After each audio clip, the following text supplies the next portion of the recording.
an episode of At the Closing Table. I have my good friends here, Rob and Lara. They just closed on their first home purchase. And I just want to go through with you guys and just talk to you about this process. So I really want to start kind of before we even met and how you guys got to the point of, even qualifying to buy a home. Well, it took a lot of saving.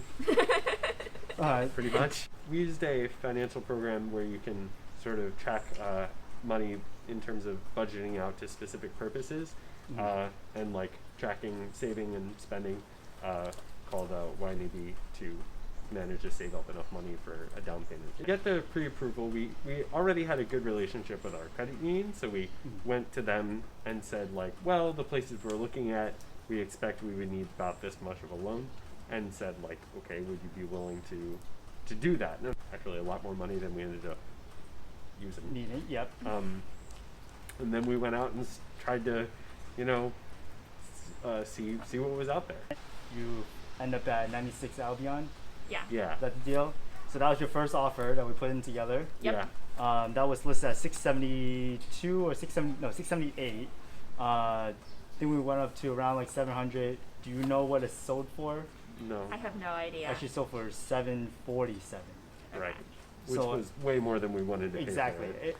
Anything over 7, I think it was going to be overpaying for that unit. Yeah. And then we ended up at our unit and checked all your boxes, and it felt like the right situation, right? Yep. Right. So what I think helped in finding that unit was actually a week before we were in that other unit. We walked around.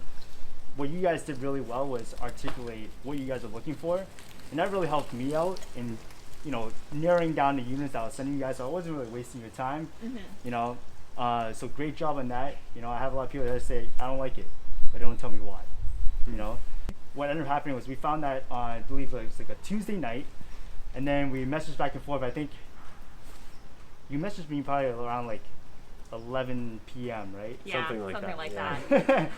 But don't worry, I was still working. I saw that email, and then we got a showing booked for, I believe it was like 8 a.m. the next morning. Yeah. And what happened with that property was it was listed a little bit too high, and it lasted the first weekend, and he dropped the price around, I think it might have been 40 or 50,000 on Monday, and that's when it came onto our radar. We were able to make an offer on it and get it accepted before getting into the weekend to allow them to find someone to bid against your offer. So to recap, I think we were able to find you such a good deal because you guys were actively looking and ready to jump on the opportunity when it presented itself. And I think you guys were able to do that because we had placed an offer before, so you understood the process and what to expect. So we were able to capitalize on the situation, and we're able to find you such a great deal, way under appraised value, still allowed you to do a full inspection so you guys were comfortable, and close at a timeline that you guys wanted.